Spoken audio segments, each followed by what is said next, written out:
नमस्कार साथियों, स्वागत है आपका हमारे यूट्यूब चैनल में और हम देख रहे हैं हिंदी नेटसेट अध्ययन में पीवाईक्यू क्वेश्चन सीरीज जो कि आने वाले एग्ज़ाम के लिए काफ़ी महत्वपूर्ण होने वाली है। तो बढ़ते हैं आज के पहले प्रश्न की ओर। आज का जो पहला प्रश्न है वह है, एक मिनट,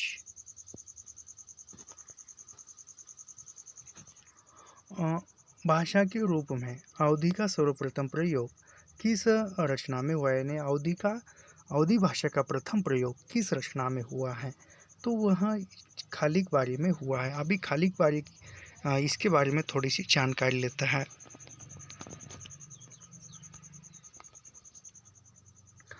भाषा के रूप में अवधि का प्रथम प्रयोग खालिक बारी में मिलता है। खालिक बारी आमिर खुसरो की रचना, यानी खालिक बारी किसकी? आमिर खुसरो की है। और अवधि क्षेत्र में व्यवहारत बोली, यानी अवध क्षेत्र में बोली जाने वाली भाषा को अवधि कहा जाता है। अवधि की उत्पत्ति, अभी अवधि भाषा की उत्पत्ति जो है वह उसके विकास पर चर्चा की जाए तो दो भाषा वैज्ञानिकों, यानी दो भाषा वैज्ञानिक थे, उनके मत हमारे सामने आते हैं।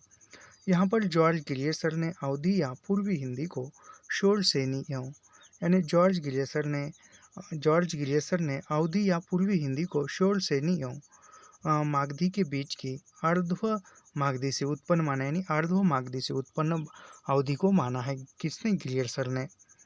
बाबूराम सक्सेना इसे कोसला से उद्धृत करती है, यानी बाबूराव सक्सेना जो है वह अवधि को कोसला भाषा से उत्पन्न हुई मानते हैं। मूलतः अवधि के विकास को तीन कालखंडों में, यानी अवधि भाषा के विकास को तीन कालखंडों में देखा जाता है। 1400 तक माना जाता है, 1400 से 1700 तक, और 1700 से आप तक। यानी अवधि भाषा के विकास को तीन कालखंडों में देखते हैं। 1400 लेकर 1400 से 70, और 70 से लेकर आज तक, 1700 से लेकर आज तक।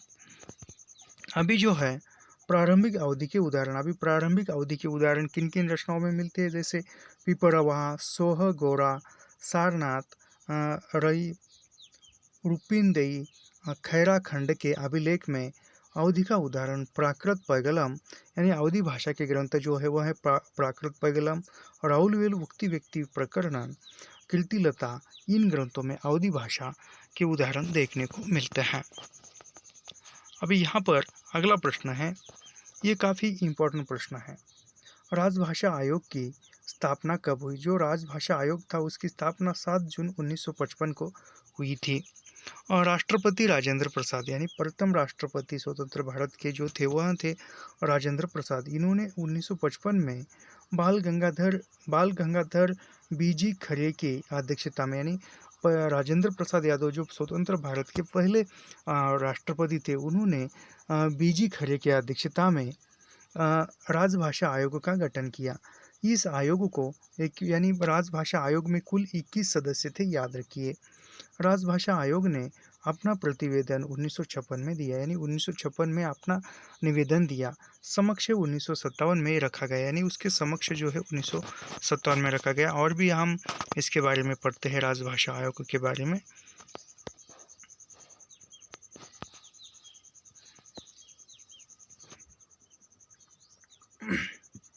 राजभाषा आयोग की सिफारिश की समीक्षा करने के लिए सन 1957 में गोविंद वल्लभ पंत की अध्यक्षता में, यानी राजभाषा जो आयोग था उसकी समीक्षा करने के लिए, उस पर विचार करने के लिए और गहरा 1957 में गोविंद वल्लभ पंत की अध्यक्षता में संयुक्त संसदीय राज्यसभा समिति का गठन किया गया।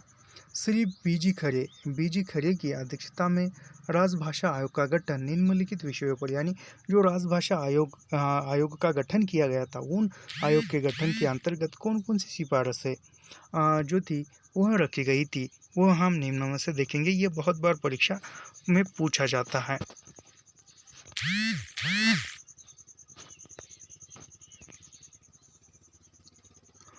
संघ के सरकारी कामकाज के लिए हिंदी भाषा का क्रमशः अधिक से अधिक प्रयोग, यानी सरकारी कामकाजों के लिए हिंदी भाषा में अधिक मात्रा में प्रयोग करना चाहिए। संघ के सभी या कुछ सरकारी कामों के लिए अंग्रेजी भाषा के प्रयोग को मनाही, यानी कुछ कामों के लिए अंग्रेजी भाषाओं को विरोध किया है, मनाही की गई है वहाँ पर हिंदी भाषा में। संविधान के अनुच्छेद 348 में वर्णित सभी अथवा कुछ कार्यों के लिए भाषा का प्रयोग किया जाए, यानी जो अनुच्छेद 348 में जो भी भाषा कहाँ-कहाँ पर वर्णित की गई है, कहाँ-कहाँ पर उपयोग होना चाहिए, उसके कुछ कार्यों के लिए भाषा का प्रयोग करना चाहिए। जैसे सरकारी हो, निम्न सरकारी हो, ऐसे कुछ वो बाद में दिखेंगे। संघ के किसी या किन्हीं खास कार्यों के लिए प्रयोग में आने वाले अंकों का प्रयोग, यानी जो संघ के कौन से भी जो भी काम है, जो भी कार्य है, उसके जो अंक है, उसका उन अंकों का रूप निश्चित करना चाहिए, जो रोमन हम अभी लिखते हैं, जैसे 1 2 3 ऐसे इस प्रकार लिखते हैं, यह सब कुछ। अगला है एक समग्र अनुसूची तैयार करना, जिसमें यह बताया जाए कि कब और किस प्रकार संघ की राजभाषा तथा संघ एवं राज्यों के बीच और एक राज्य और दूसरे राज्यों के बीच संचार भाषा के रूप में अंग्रेजी का धीरे धीरे हिंदी में, यानी जो भी एक समग्र का बताया जाए, एक निश्चित रूप से बताया जाए कि राज्य भाषा के आधार पर हिंदी बढ़े और अंग्रेजी के स्थान पर हिंदी आ जाए। भारत के संविधान के यानी राष्ट्रपति ने अनुच्छेद 344(1) के अंतर्गत, यानी अनुच्छेद 344(1) से अंतर्गत प्रदत्त शक्तियों का प्रयोग करते हुए 7 जून 1955 को पीजी खरे की अध्यक्षता में राजभाषा आयोग का गठन किया गया था। अगला प्रश्न है, बघेली बोली किस अपभ्रंश से विकसित है? तो बघेली बोली यह जो है, यह अर्धो मागधी से विकसित है। इसके आधार पर नीचे भाषा देखते हैं, कौन कौन सी भाषा कौन कौन से क्षेत्र में है। तो षोडशेनी अपभ्रंश में पश्चिमी हिंदी, राजस्थानी हिंदी, गुजराती और पैशाची अपभ्रंश में लहंदा एवं पंजाबी आती है। ब्राचट अपभ्रंश में सिंधी है और खस अपभ्रंश में पहाड़ी, कुमाई और गढ़वाली है। और महाराष्ट्रीय अपभ्रंश में मराठी है, जो कि हमारी मातृभाषा है मेरी। अर्धो मागधी अपभ्रंश यहाँ पूर्वी हिंदी में आती है। और मागधी अपभ्रंश में बिहारी, बंगाली, उड़िया, असमिया यह मागधी अपभ्रंश में आती है। पूर्वी हिंदी के अंतर्गत तीन बोलियाँ आती है, उसमें अवधी, बघेली, छत्तीसगढ़ी, यानी यह पूर्वी हिंदी के अंतर्गत 3 बोलियाँ आती है, उसमें अवधी, बघेली और छत्तीसगढ़ी मुख्यतः है। अगला प्रश्न देखते हैं, स्पर्श संघर्षी ध्वनि कौन सी है? अभी स्पर्श संघर्षी ध्वनि जो है वह है झ जो है वह स्पर्श संघर्ष ध्वनि है। और इस ध्वनि के बारे में पढ़ते हैं, जिन व्यंजनों के उच्चारण में, यानी जिस व्यंजनों का उच्चारण करते समय स्पर्श का समय अपेक्षाकृत अधिक होता है, यानी जो हमारी जीवा का जो स्पर्श है वह अन्य व्यंजनों के उच्चारण के बदले जो स्पर्श व्यंजन है उसके हमारी जीवा का जो घर्षण है वह अधिक मात्रा में होता है, उच्चारण के बाद वाला भाग संघर्ष हो जाता है और वे स्पर्श कहलाते हैं। च, छ, ज, झ स्पर्श व्यंजन है, यानी च, झ, ज और झ यह जो है स्पर्श व्यंजन है। स ऊष्म व्यंजन है, क्योंकि उन्हें बोलने से सांस की ऊष्मा जीवा दांत को स्पर्श करती है, यानी स जो है यह स्पर्श ऊष्म व्यंजन है और इसे मूलतः दंतु मूल भी कहते हैं, यानी स को स्पर्श व्यंजन कहते हैं, ऊष्म व्यंजन कहते हैं तथा यह दंत मूलक भी व्यंजन है। यह अनस्त व्यंजन है, यानी ये जो है यह अनस्त व्यंजन है। अनस्त व्यंजन के अंतर्गत ये र ल व यह जो है अनस्त व्यंजन है। इनका उच्चारण जीभ, तालु, दांत और ओठों के स्पर्श पर सटाने से होता है, किंतु कहीं पूर्ण स्पर्श नहीं होता है। अंततः ये चारों अनस्त व्यंजन अर्धस्वर कहलाते हैं। न स्पर्श व्यंजन के अंतर्गत त वर्ग, यानी स्पर्श व्यंजन के अंतर्गत त वर्ग के आते हैं। त वर्ग में त, थ, द, ध, न यह जो है त वर्ग में आते हैं। अगला प्रश्न है, हिंदी साहित्य का आलोचनात्मक इतिहास नामक ग्रंथ में किस अवधि का साहित्य इतिहास लिया है? तो यहाँ पर जो है 693 से लेकर 1693 तक का जो वर्णन है, साहित्य इतिहास वर्णित हुआ है, किसमें? जो आलोचनात्मक इतिहास राम कुमार वर्मा ने लिखा है उसमें, जो 1938 में प्रकाशित है।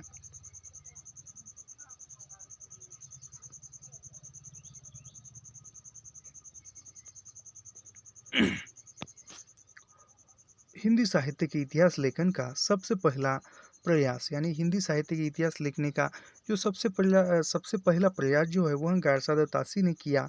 तासी की पुस्तक का नाम इस्तवार द ला लिटरेचर एंदुई हिंदुस्तानी, यह जो है तासी की पुस्तक का नाम है। डॉक्टर लक्ष्मी सागर वार्षिणी ने तासी के ग्रंथ का हिंदी अनुवाद, यानी जो द मॉडर्न इस्तवार द ला लिटरेचर एंदुई हिंदुस्तानी का हिंदी अनुवाद लक्ष्मी सागर वार्ष्णेय ने 1952 में किया है। उसका नाम है हिंदी साहित्य का इतिहास, नाम से हिंदी में अनुवाद किया लक्ष्मी सागर वार्ष्णेय ने और वह 1952 में प्रकाशित कराया।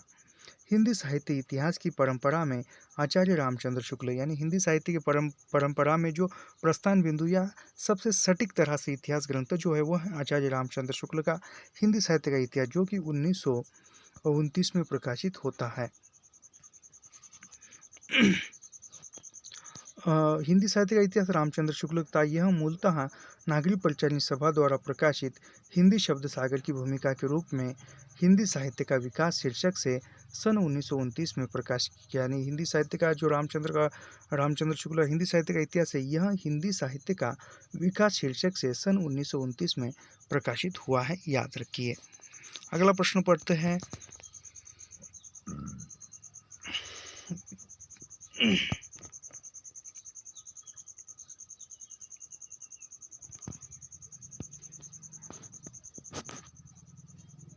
देसिल बैना सबजन मीठा ते तैसन जपो अवाटा, यह किसने कहा? तो यह जो है विद्यापति ने कहा है।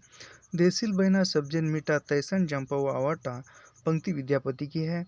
और पंक्ति का आशय, अभी इस पंक्ति का अर्थ जो है देश भाषा बोलचाल की भाषा, यानी देश भाषा जो है वो बोलचाल की भाषा है, सबको मीठी लगती है, इससे वैसा अपभ्रंश ही देशी भाषा मिली हुई है। जैसा कहा जाता है कि विद्यापति ने अपभ्रंश से भिन्न प्रचलित लोग, यानी विद्यापति ने अपभ्रंश से भिन्न होकर प्रचलित बोलचाल की भाषा का देशी भाषा कहा, यानी बोलचाल की भाषा को देशी भाषा कहा है विद्यापति ने। अगला प्रश्न है, राधा के प्रेम संवेदना के माध्यम से जीवन को समझने का एक सफल प्रयत्न किस रचना में हुआ है? तो यह जो है यह कनुप्रिया में हुआ है। अभी कनुप्रिया के बारे में थोड़ा सा पढ़ते हैं। इसका कनुप्रिया का प्रकाशन जो है 1959 में हुआ है। कनुप्रिया पूर्व मान्य रूप में नहीं है, यानी मान्य रूप में नहीं है कनुप्रिया। इसका प्रकाशन 1960 में हुआ है। एक नए अर्थ में प्रबंध काव्य, यानी कनुप्रिया एक प्रबंध काव्य है। इसमें कृष्ण के साथ बीते राधा के तन्मय क्षणों का, यानी कृष्ण के साथ राधा के जो तन्मय क्षण बीते थे उनका वर्णन कनुप्रिया ग्रंथ में मिलता है। विभिन्न स्थितियों को रूप देना ही कवि को अभिप्रेत है, कोई कथा कहना नहीं। यह एक ऐसा प्रबंध काव्य है जो आधुनिक शिल्प और भावबोध दोनों को आत्मसात कर सका है। कनुप्रिया अपनी संवेदनात्मक गहराई और शिल्प की ताजगी के कारण एक विशिष्ट उपलब्धि है। लोकायतन, अभी लोकायतन जो 1964 में प्रकाशित है, सुमित्रा नंदन पंत की प्रबंध करती है। लोकायतन यह 1964 में प्रकाशित है, सुमित्रा नंदन पंत की है और यह प्रबंध करती है, प्रबंध काव्य है। इसमें कवि ने भारतीय जीवन की स्वाधीनता के पहले और बाद की कथा की गई है। यह 2 खंडों में विभाजित है, यानी लोकायतन यह दो खंडों में है। अभी आत्मजयी जो है वह कुंवर नारायण की 1965 में प्रकाशित होती है। कुंवर नारायण की प्रबंध कृति है। यह कंटो उपनिषद के नचिकेता प्रसंग पर आधारित है। ऐसा प्रश्न पीछे पूछा गया था कि निम्न में से कंटो उपनिषद के आधार पर कौन सी रचना है? तो आत्मनेपद है, याद रखिए। नरेश मेहता कृत संशय की एक रात, अभी नरेश मेहता की एक रचना है संशय की एक रात, जो 1962 में राम के मन के संशय को चिन्हित किया गया है। नरेश मेहता की अन्य रचना, अभी नरेश मेहता की अन्य रचनाओं में वन पाकी सुनो, बोलने दो चीड़ को, चैत्य उत्सवा, यह जो है यह नरेश मेहता की रचनाएं हैं। अगला प्रश्न है, अयोध्या सिंह उपाध्याय हरिओद द्वारा रचित डेढ़ हिंदी का टाट किस विधा की रचना है? अभी यह उपन्यास है। डेढ़ हिंदी का टाट यह जो है उपन्यास विधा की रचना है।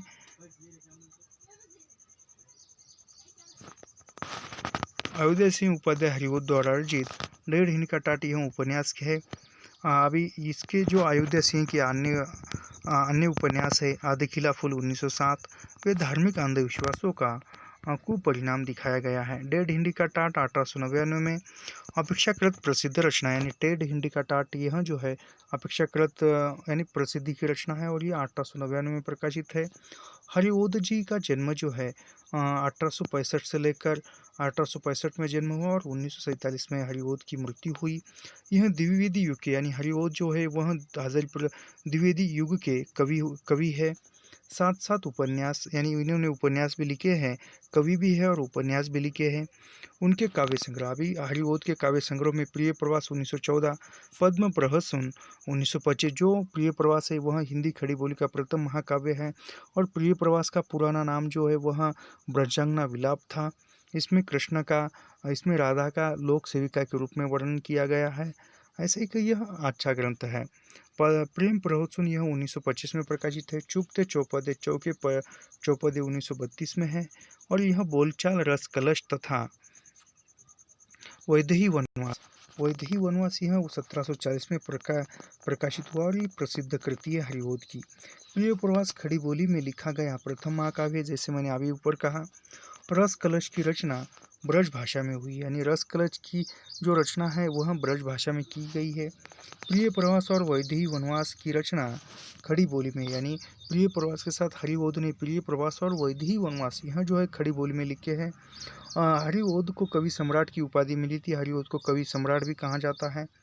प्रिय प्रवास पर इन्हें हिंदी का सर्वोत्तम पुरस्कार मंगला प्रसाद पारितोषिक मिला था।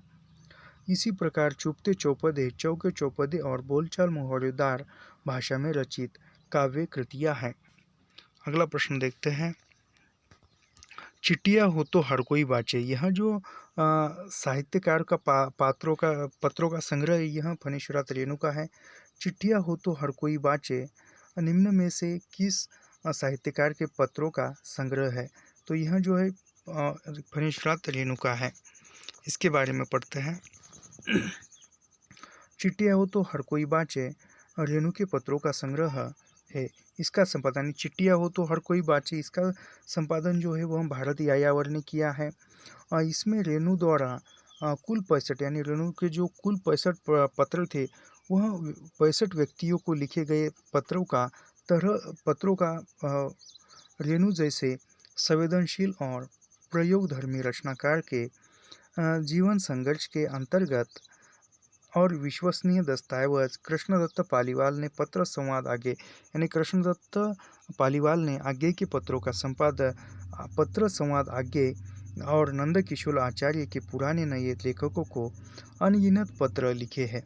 आगे के पत्र का संपादन अभी आगे के पत्र का संपादन किसने किया है? तो आगे का पूरा नाम सत्यानंद हीरानंद वात्स्यायन थे। आगे का जन्म 1911 में हुआ है।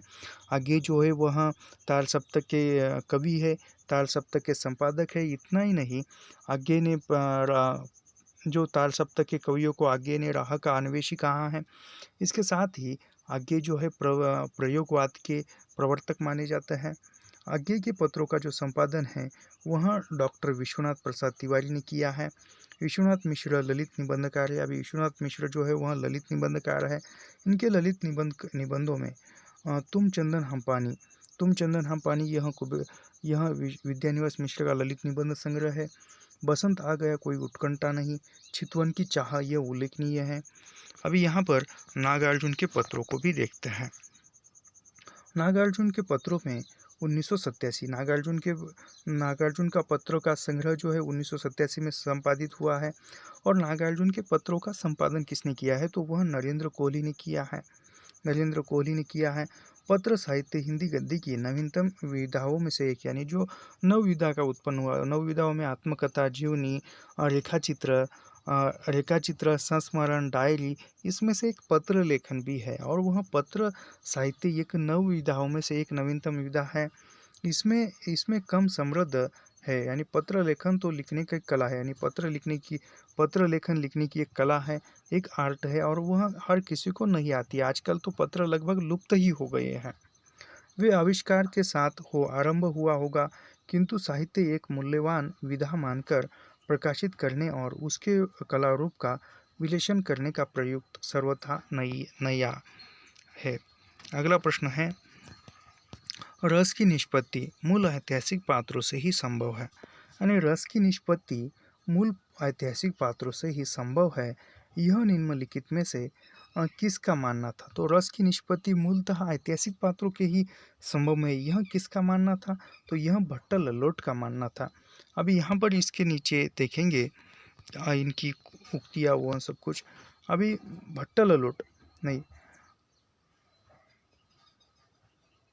भट्ट ललोट है, इसके वर्णन में निष्पत्ति शब्द का प्रथम प्रयोग भरत मुनि ने रस सूत्र में मिलता है। यानी निष्पत्ति शब्द का सबसे प्रथम प्रयोग किसने किया है? भरत मुनि के रस सूत्रों में मिलता है। विभावना विभाव विभावनुभाव व्याभिचारी ज्ञानेन्द्रिय भरत मुनि के प्रवर्तक आचार्यों में रस सूत्र में आए संयोग और निष्पत्ति को लेकर विवाद रहा है। इन आचार्यों के सैद्धांतिक व दार्शनिक आधार निम्न, यानी जिसके सिद्धांत कौन से है और दार्शनिक मत क्या है, यह हम यहाँ पर देखते हैं। अभी भट्ट ललोट का सिद्धांत कौन सा है? तो भट्ट ललोट ने उत्पत्ति या आरोपवाद सिद्धांत की स्थापना की है और यह मीमांसा दर्शन मत से प्रभावित थे। शंकुक ने अनुमतिवाद की स्थापना की है, अनुमतिवाद सिद्धांत की स्थापना शंकुक ने की है और ये न्याय दर्शन से थे। भट्टनायक ने मुक्ति भोगवाद का सिद्धांत माना है। भुक्ति भोगवाद का सिद्धांत किसने माना है? तो भट्टनायक ने माना है। बहुत बार ये सुमिलित कीजिए, मिलान कीजिए में ऐसे प्रश्न आते हैं। भट्टनायक मुक्ति या भोगवाद का सिद्धांत माना है और ये शाक्य दर्शन से थे। अभिनव गुप्त ने अभिव्यक्तिवाद सिद्धांत मांडा है और यह शैव दर्शन से थे। आचार्य भट्ट ललोट को भरत के रससूत्र का प्रथम व्याख्याता, यानी भरत के रससूत्रों के प्रथम व्याख्याकार कौन है? तो आचार्य भट्ट ललोट है, याद रखिए। अभी यहाँ पर अगला प्रश्न है, यहाँ भी आचार्य शंकुक के अनुसार सामाजिक चित्र तुरुंग के न्याय से नट में रस की अनुमान करते हैं। भट्ट ललोट ने उत्पत्तिवाद आरोपणवाद रस के मुख्य रूप से अनुकार्य वास्तविक रामादि में रहता है, गौण रूप में नट में बना है। अभी अगला प्रश्न देखते हैं। आचार्य क्षेमेंद्र ने काव्य के सूक्ष्म अति सूक्ष्म अवयव से लेकर उनके विशालतम रूप को ध्यान में रखते हुए औचित्य के कितने भेद निर्धारित किए? यानी आचार्य क्षेमेंद्र ने औचित्य के कितने भेद माने हैं? तो वह जो है उन्होंने 27 भेद माने हैं। अभी वह उन 27 भेदों के नाम भी होंगे यहाँ पर, वह भी पढ़ेंगे। आचार्य क्षेमेंद्र ने सूक्ष्म अति सूक्ष्म अवयव से लेकर उनके विशालतम रूप को ध्यान में रखते हुए औचित्य के 27 भेद माने हैं। आचार्य क्षेमेंद्र ने औचित्य मत का प्रतिपादन, यानी आचार्य क्षेमेंद्र ने औचित्य मत का प्रतिपादन किया है, प्रवर्तन किया है। काव्य के प्राण में रूप प्रतिष्ठित किया गया, यानी काव्य के प्राण में। अभी आचार्य क्षेमेंद्र की उक्ति जो है या व्याख्या जो है वह है, अलंकारा स्तोत अलंकारा गुना एवं गुना सदा औचित्य रस सिद्धे स्थिर काव्य से जीवितम। यह जो है यह उक्ति किसकी है? तो यह युक्ति जो है वह आचार्य क्षेमेंद्र की है। अभी इसके बारे में पढ़ते हैं। इससे स्पष्ट होता है कि अलंकार और गुण तो अलग तत्व है, यानी अलंकार और गुण अलग है, पर रस सिद्धि काव्य की स्थिरता औचित्य तत्व पर ही निर्भर रहती है। अंत औचित्य प्राण है। जब शरीर में प्राण है तभी अलंकारों और गुणों की शोभा टिकती है, यानी जब तक शरीर में प्राण है तभी अलंकार और गुणों की आवश्यकता होती है तथा उसमें रस का संचार हो सकता है। पर प्राणों से रहित होकर उसमें उपयुक्त तो कोई भी नहीं, विशेषता नहीं रह जाता है। अभी क्षेमेंद्र के विचार ने औचित्य के भेद है। अभी क्षेमेंद्र ने जो औचित्य के भेद माने हैं 27, वह कौन से है? पद वाक्य, प्रबंध, गुण, अलंकार, रस क्रिया, कारक, लिंग, वचन, विशेषण, उपसर्ग, निपात, काल, देश, कुल, व्रत, तत्व, सत्व, अभिप्राय, स्वभाव, सार संग्रह, प्रतिभा, अवस्था, विचार, नाम, आशीष के औचित्य, संयोजन, यह जो है यह क्षेमेंद्र ने 27 जो औचित्य के भेद माने थे वह है। अगला प्रश्न देखते हैं।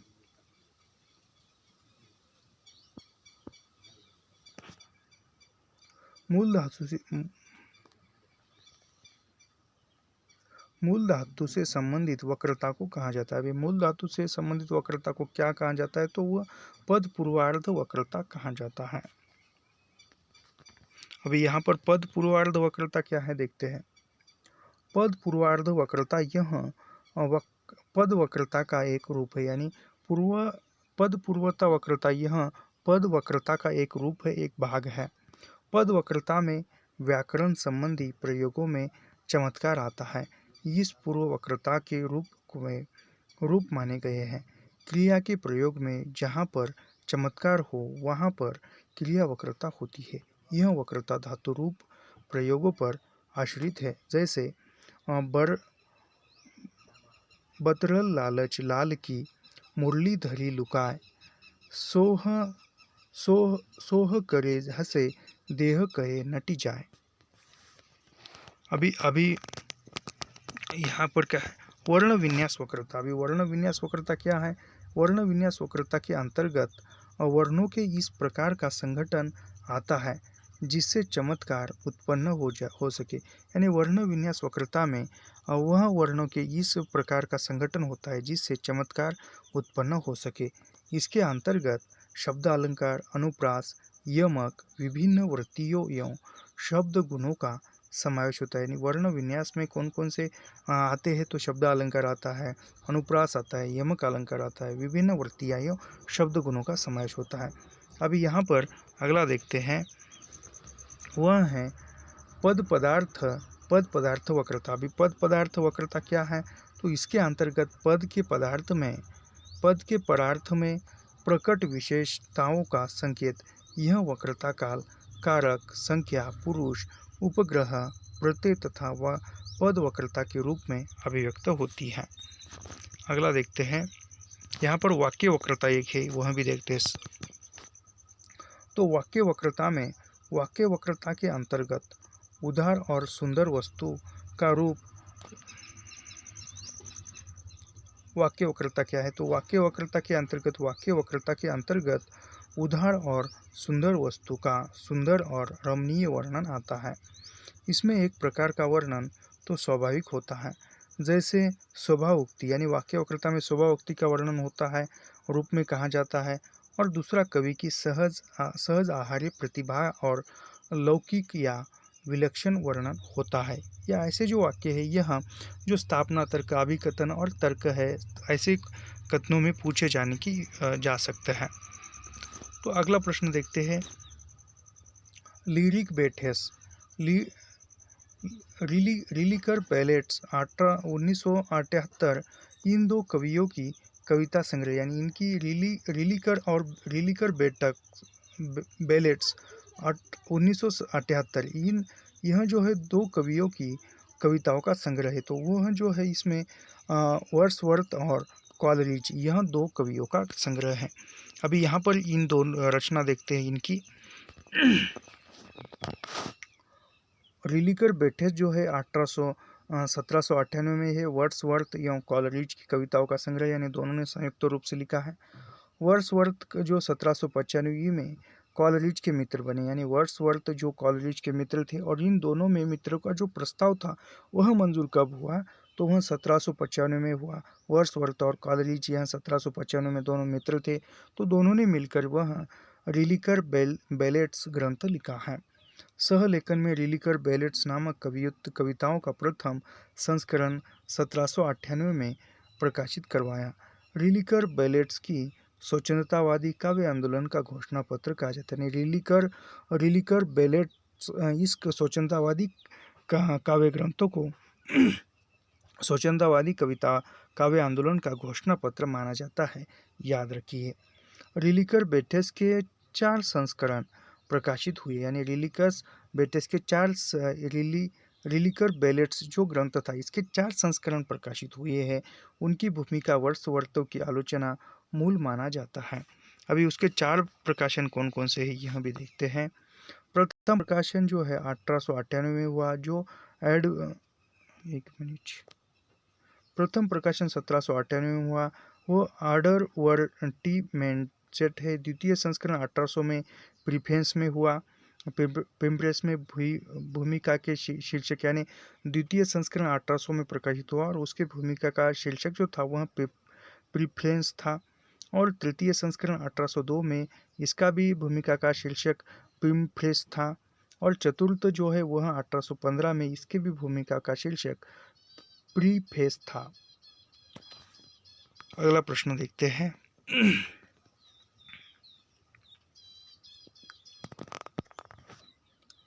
किस भाषा का साहित्य में व्यवहार न होना, किस भाषा का साहित्य में व्यवहार न होना इस बात का प्रमाण किस भाषा का साहित्य में व्यवहार न होना इस बात का प्रमाण नहीं है कि उस भाषा का अस्तित्व ही नहीं था। यह कथन किस लेखक का है?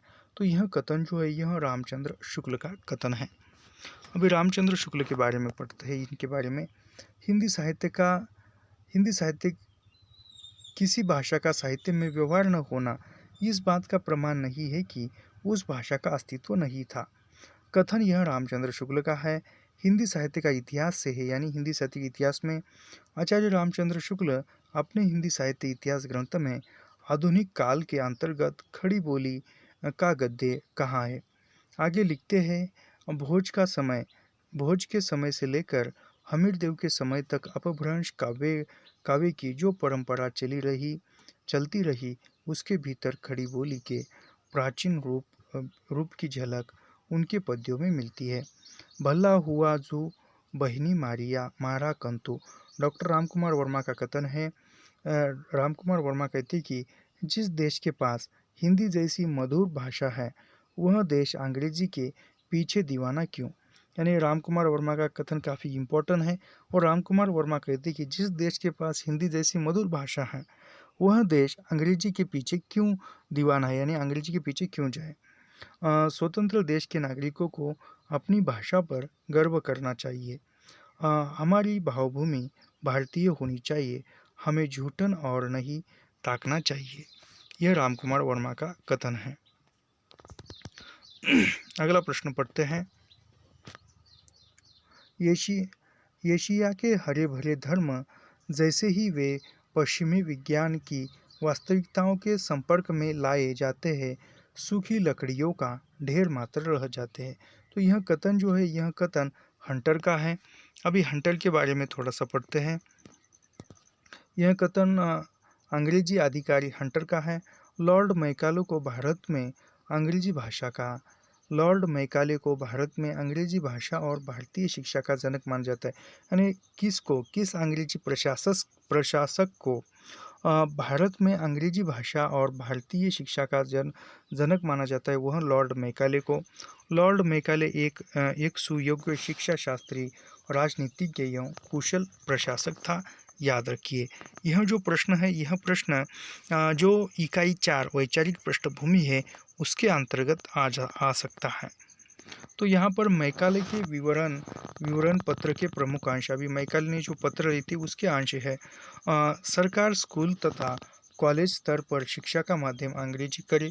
जो मैकाले ने शिक्षा में कामगिरी की थी उसके पत्र लिखे थे, उसमें सरकार को जो भी पत्र लिखे थे उसमें जो मुख्य सिफारिश थी वह कौन कौन से थे। सरकार स्कूल तथा कॉलेज स्तर पर शिक्षा का माध्यम अंग्रेजी करे तथा इसके विकास के लिए कई प्राथमिक विद्यालयों के स्थान पर कुछ स्कूल तथा कॉलेज खोले जाए। विलियम्स जोन्स भारत के प्रति खास तरह का रवैया रखते, यानी अगले कौन है, विलियम्स जोन्स जो कि भारत के प्रति अच्छे खासे थे। प्राचीन काल अपने वैभव के शिखर पर थी परंतु बाद में उनका तन होता गया। कैंकिंग, अभी ये कैनिंग जो है यह भी इन्होंने अनुच्छेद 15 के द्वारा विधवा पुनर्विवाह लागू कर दिया। यानी किस अंग्रेजी शासक ने जो है विधवा पुनर्विवाह स्थापित किया था, तो वह कैंगिंग ने किया था। अनुच्छेद 15 के अनुसार विधवा पुनर्विवाह के यह कायदा पारित किया था। कैंगिंग के माध्यम से कलकत्ता विश्वविद्यालय, बम्बई तथा मद्रास विश्वविद्यालय की स्थापना 1870, यानी यह जो है कलकत्ता विश्वविद्यालय, बम्बई विश्वविद्यालय तथा मद्रास विश्वविद्यालय की स्थापना 1857 में किसने की है? मैकाले ने की है, लॉर्ड कर्जन ने की है या कैनिंग ने की है? तो कैनिंग ने की है, याद रखिए। यह पूछा जा सकता है प्रश्न। तो कैनिंग ने कलकत्ता विश्वविद्यालय, बम्बई विश्वविद्यालय, मद्रास विश्वविद्यालय 1857 में स्थापित किया था। अगला प्रश्न पढ़ते हैं। वैज्ञानिक ज्ञान और आख्यान में विरोधी द्वंद्वों पर किस चिंतन ने विचार किया? वैज्ञानिक ज्ञान और आख्यान में विरोधी द्वंद्व संबंध पर किस चिंतक ने विचार किया? तो यह जो है ल्योतार्द ने विचार किया है इस पर। ल्योतार्द यह एक फ्रांसीसी दार्शनिक थे, समाजशास्त्री और साहित्यिक सिद्धांतकार थे। यानी ल्योतार्द कौन थे? तो फ्रांसीसी दार्शनिक थे जो ज्योतिष शास्त्र थे, समाजशास्त्री थे और साहित्यकार सिद्धांतकार थे। जुगलेन हैबरमास जर्मन दार्शनिक और समाजशास्त्री थे। अगला प्रश्न पढ़ते हैं। उदंत मातरण को प्रकाशन में लाने का श्रेय निम्नलिखित में से किस विद्वान को जाता है? तो उदंत मातरण जो है वह ब्रजेंद्रनाथ बंदोपाध्याय, इन्होंने जो है उदंत मातरण को प्रकाश में लाया तथा प्रकाशित किया। अभी उदंत मातरण के बारे में पढ़ते हैं। उदंत मातरण को प्रकाश में लाने का श्रेय ब्रजेंद्रनाथ बंदोपाध्याय को दिया जाता है। हिंदी पत्रकारिता का जन्म हिंदी प्रदेश से दूर कलकत्ता नगरी में हुआ। यानी हिंदी पत्रकारिता की स्थापना जो थी वह कहाँ से हुई? तो हिंदी प्रदेश से बाहर कलकत्ता से हुई थी, याद रखिए।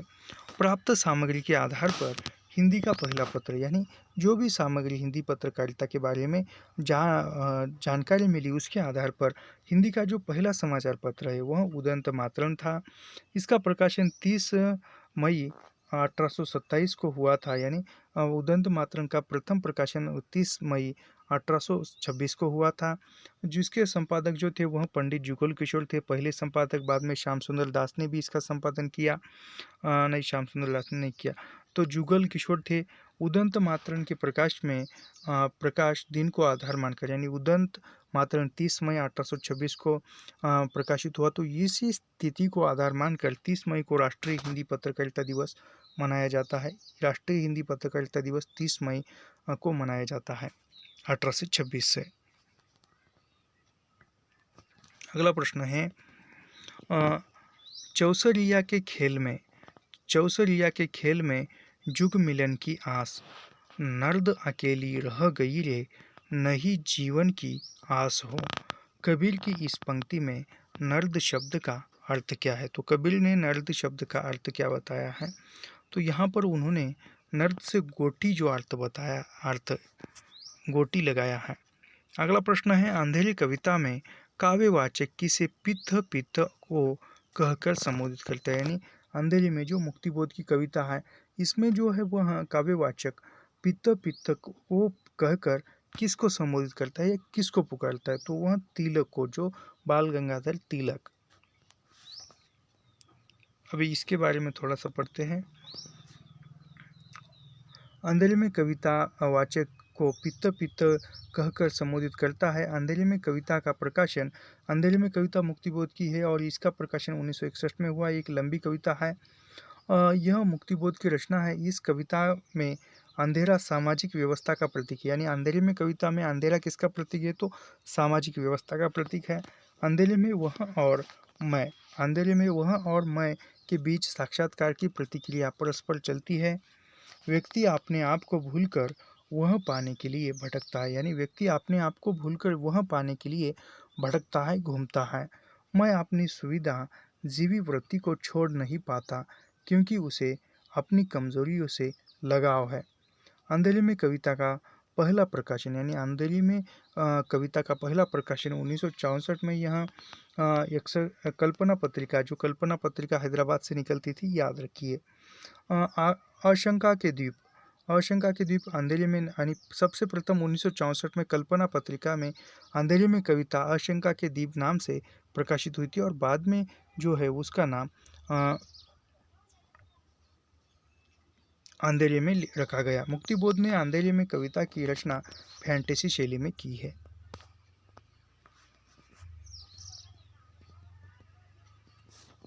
अगला प्रश्न है, अन्याय जिधर है उधर शक्ति, अन्याय जिधर है उधर शक्ति, राम की शक्ति पूजा का यह संवाद किसने किससे कहा। यानी अन्याय जिधर है उधर शक्ति, यह राम की शक्ति पूजा जो निराला की रचना है उसमें यह संवाद किसने किससे कहा है।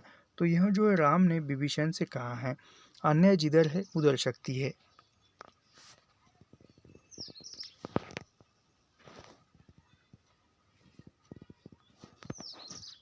अगला प्रश्न है, नयन चुवही जस महवट नीरू, नागमती वियोग खंड की इस पंक्ति में महवट का शब्द, महवट का अर्थ होता है यहाँ पर महकता वट, महावट।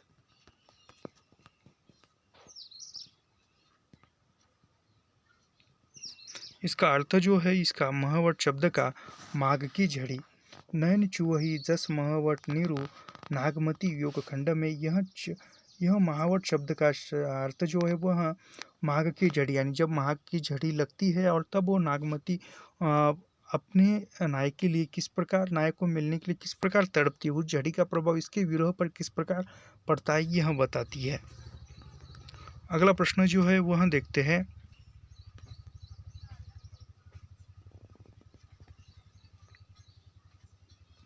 इसके बारे में थोड़ा सा पढ़ते हैं। नयन चुवही जस महावट नीरू, नागमती वियोग खंड की इस पंक्ति में महवट शब्द का अर्थ माघ की झड़ी है।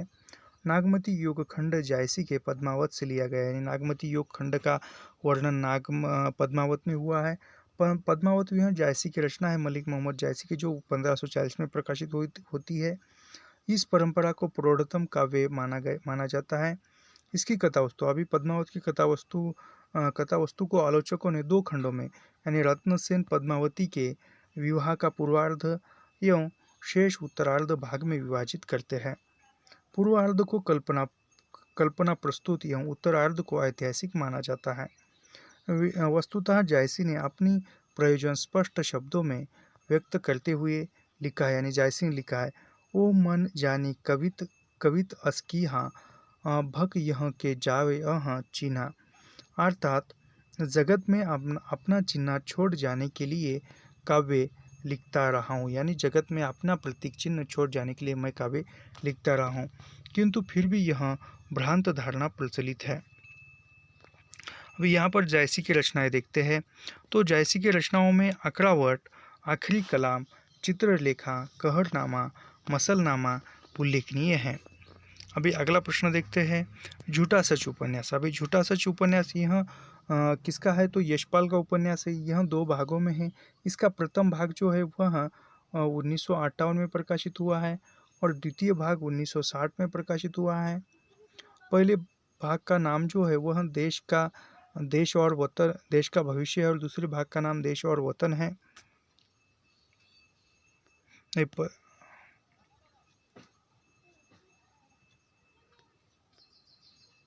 अभी यशपाल के उपन्यास देखते हैं। यशपाल का झूठा सच, यशपाल का 7वां उपन्यास, यानी यशपाल का जो झूठा सच उपन्यास वह 7वां उपन्यास है। और अन्य उपन्यास दादा कामरेड, देशद्रोही, दिव्या, पार्टी कामरेड, मनुष्य के रूप, अस्मिता, 12 घंटे, अप्सरा का शाप, क्यों फंसे, तेरी मेरी उसकी बात उपन्यास यह यशपाल के हैं। झूठा सच दो भागों में है, वतन और देश, यानी झूठा सच के प्रथम भाग का नाम वतन और देश है और दूसरे भाग का नाम जो है देश का भविष्य में पूरा हुआ है। झूठा सच के प्रमुख पात्र, अभी झूठा सच उपन्यास के प्रमुख पात्रों में जयदेव पुरी है जो कि उपन्यास का नायक है, और तारा, जयदेव पुरी के बहन का नाम तारा है। कनक जो जयदेव पुरी की पत्नी रहती है, बाद में वह उसका तलाक हो जाता है और गिल के साथ मिल जाती है। सूद जो है वह कांग्रेस पार्टी का नेता है और जयदेव पुरी का मित्र है। गिल जो कनक से प्रेम करता है। सोमराज के साथ तारा का विवाह हो जाता है, लेकिन वह जिस दिन शादी हुई उस दिन उसके घर में आग लग जाती है और वो भाग जाती है, और फिर वह उपन्यास के अंत में डॉक्टर प्राणनाथ से तारा का विवाह हो जाता है। और प्राणनाथ जो है गिल को कहता है और उसके कथन से ही उपन्यास का अंत हो जाता है।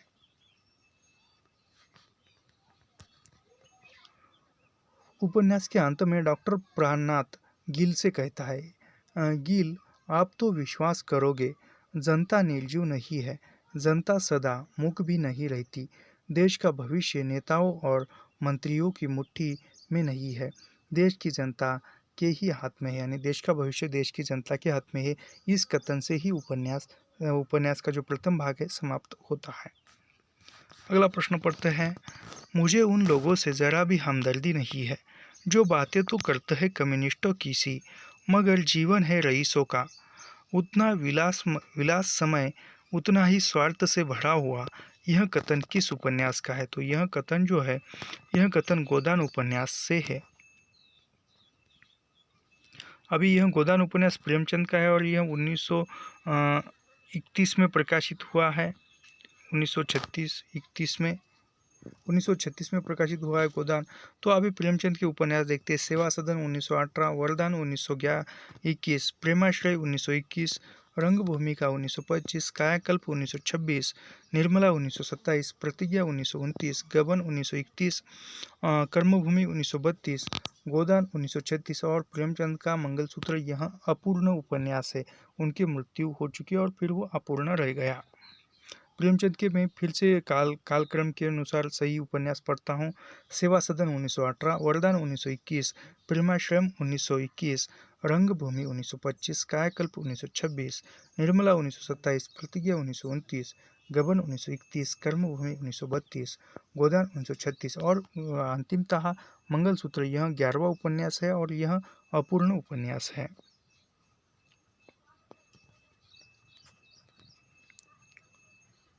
अभी यहाँ पर गोदान प्रेमचंद का चिर अमर यानी ये कृषक जीवन का महाकाव्य भी चाहता है।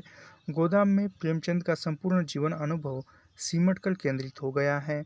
गोदान के पात्र, अभी गोदान उपन्यास के पात्र जो है, होरी गोदान का नायक है, धनिया, गोबर, झुनिया, दाता दीन, नोखेराम, पटेल खरी, झिंगुरी, सिंह, पंडित ओमकारनाथ, श्याम बिहारी, तंखा, मिस्टर खन्ना, मिर्ज़ा, मालती, राय साहब, अमरपाल सिंह, यह जो है गोदान के पात्र है। होरी गोदान उपन्यास का नायक है। झूठा सच यह यशपाल का उपन्यास है। महिला आंचल पंचरात रेणुका है जो 1954 में प्रकाशित होता है महिला आंचल, और इसका महिला आंचल का नायक जो है वह के मूलतः मेरीगंज गांव ही नायक है, आंचल ही नायक है, लेकिन इसका मुख्य पात्र देखा जाए तो वह डॉक्टर है और वह कमला जो इसकी नायिका है जो हिस्ट्रिया की बीमारी से ग्रसित है। अगला प्रश्न देखते हैं। उपन्यास बाम भट्ट की आत्मकथा के कथामुख प्रस्तावना वक्तव्य के अनुसार मिस कैथराइन किस राष्ट्र की निवासी थी? यानी मिस कैथराइन यह ऑस्ट्रेलिया की निवासी थी। यह हजारी प्रसाद द्विवेदी का उपन्यास है।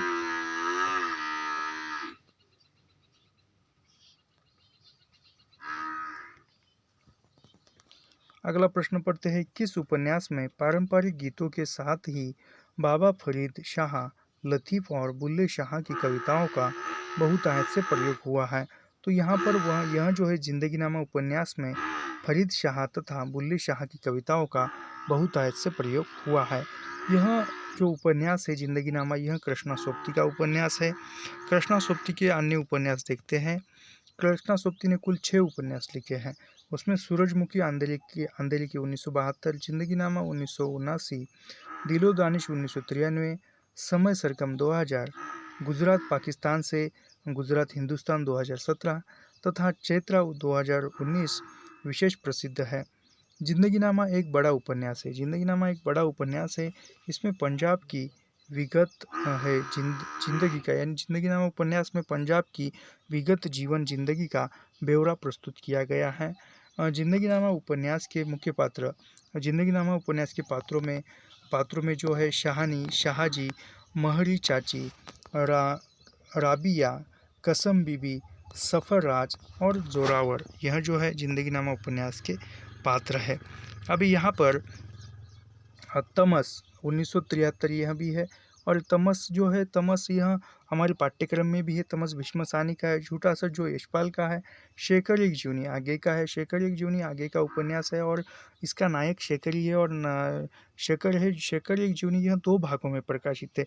इसका प्रथम भाग का प्रकाशन जो है वह 1940 में प्रकाशित हुआ और द्वितीय भाग 1944 में हुआ। आगे जो है शेखर एक जूनी का तीसरा भाग भी लिखना चाहते थे लेकिन वह लिख न सके।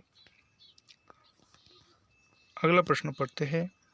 लाल पान की बेगम कहानी में बिरजू की माँ किसे टीशन वाली कहती है? यानी लाल पान की बेगम कहानी जो फणसराज रेणु की है उसमें वह बिरजू की माँ टीशन वाली किसको कहती है? तो वह जंगी की पुतियों को टीशन वाली कहती है। जंगी की पुतियों पतिहू को।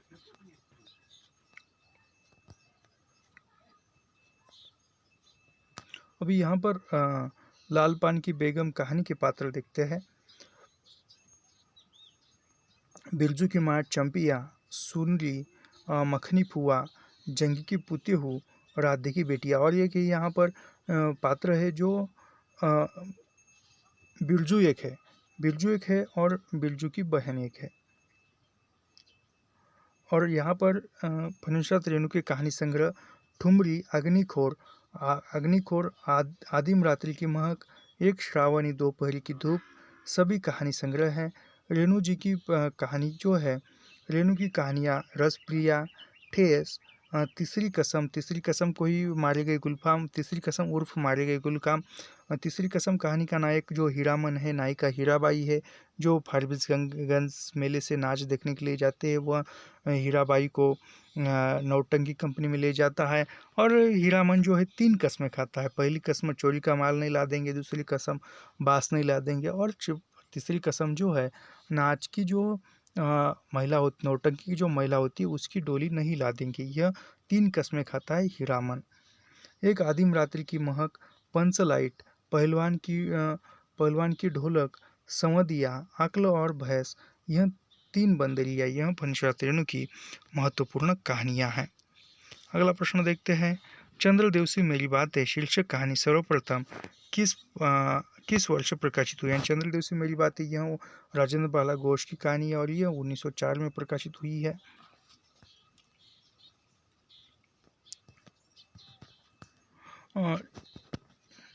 चंद्रदेव से मेरी बातें कहानी राजेंद्र बाला घोष की है और राजेंद्र बाला घोष बंग महिला है और हिंदी साहित्य की प्रथम महिला लेखिका जो है, प्रथम महिला कहानीकार जो है वह राजेंद्र बाला घोष है। इनकी कहानियाँ अभी राजेंद्र बाला घोष की कहानियाँ चंद्रदेव से मेरी बातें 1904, कुंभ में छोटी बहू 1906, दुल्हाई वाली 1907, दलिया 1909। यह सरस्वती पत्रिका में प्रकाशित है।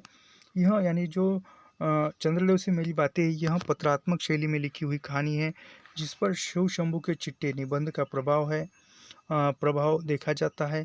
इस कहानी में यानी जो चंद्रदेव से मेरी बातें कहानी में लॉर्ड कर्जन पर व्यंग किया गया है और शिव शंभू के चिट्टे में भी लॉर्ड कर्जन पर ही व्यंग किया गया है। कहानी में 2 मुख्य पात्र यानी चंद्रदेव से मेरी बातें कहानी में 2 पात्र है, भगवान चंद्रदेव और स्वयं लेखिका। यानी ये मय शैली में लिखी हुई कहानी कह सकते हैं और ये पत्रात्मक शैली में लिखी हुई है। बंग महिला यह हिंदी साहित्य की प्रथम कहानीकार है। अगला प्रश्न देखते हैं। आज तक कभी ऐसा न हुआ, न कभी सुना, गजब हो गया, अंधेर पड़ गया, सिक्का बदल गया कहानी में उपयुक्त कथन किसका है? तो यह कथन जो है, यह कथन नवाब बीबी ने शाहनी से कहा है। यह कृष्णा सोबती की कहानी है और इसमें जो है देश विभाजन का चित्रण पर आधारित है। नवाब बीबी ने शाहनी से कहा है। यह कहानी कृष्णा सोबती की है। इसमें देश विभाजन के पृष्ठभूमि पर नाते रिश्ते एकाएक बदल जाने और झूठ पड़ जाने पर जाने की पीड़ा का संवेदनशील साक्ष्य है। इसके पात्र यानी जो सिक्का बदल गया कहानी के पात्रों में बेगू पटवारी, इस्माइल, मस्जिद के मुल्ला, जैलदार, रसूली, नवाब बीबी यह हैं। शाहनी भी है और शेरा भी है। इनकी रचना यानी जो कृष्णा सुप्ती की रचनाओं में डार से बिछुड़ी, मित्रों मरजानी, सूरजमुखी आंधेरी के उपन्यास है।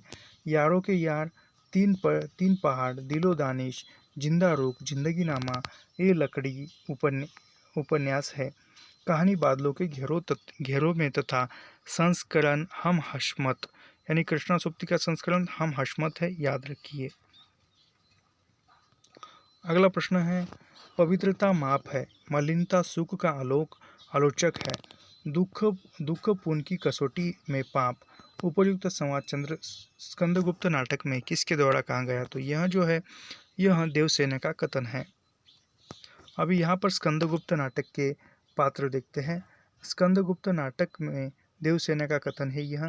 इसके अब स्कंदगुप्त नाटक के पात्रों में स्कंदगुप्त, कुमारगुप्त, गोविंदगुप्त, पर्णदत्त, चक्रपालित, बंधुवर्मा, भीमवर्मा, मातृगुप्ता, प्रपंचबुद्धि, शर्वनाग, कुमारदास, धातुसेन, पुरुगुप्त, भट्टारक, पृथ्वीसेन, प्रख्यात कीर्ति, देवकी, अनंत देवी, देवसेना, विजया, कमला, रामा, यह जो है स्कंदगुप्त नाटक के पात्र हैं। अब इस स्कंदगुप्त का एक महत्वपूर्ण कथन है। स्कंदगुप्त ही कहता है, अधिकार सुख कितना मादक और सारहीन होता है। यह जयशंकर प्रसाद का नाटक है और जयशंकर प्रसाद के अन्य नाटक है यहाँ पर सज्जन 1910, कल्याणी परिणय 1912, करुणालय 1912, प्रायश्चित 1913, राजश्री 1915, विशाख 1921, आजाद शत्रु 1922, जन्मय का नागी के 1926, कमला 1927, स्कंदगुप्त 1928, एक घुट 1930, चंद्रगुप्त 1931 और ध्रुव स्वामिनी 1933। यह जो है जयशंकर प्रसाद के नाटक है। अभी यहाँ पर इसके आगे के जो भी प्रश्न है वह हम कल के वीडियो में देखेंगे। अभी हम यहाँ पर रुकते हैं। तो ऐसे ही अध्ययन करने के लिए हमारे चैनल को सब्सक्राइब कीजिए, लाइक कीजिए और शेयर करना मत भूलिए। मिलते हैं नेक्स्ट वीडियो में। धन्यवाद।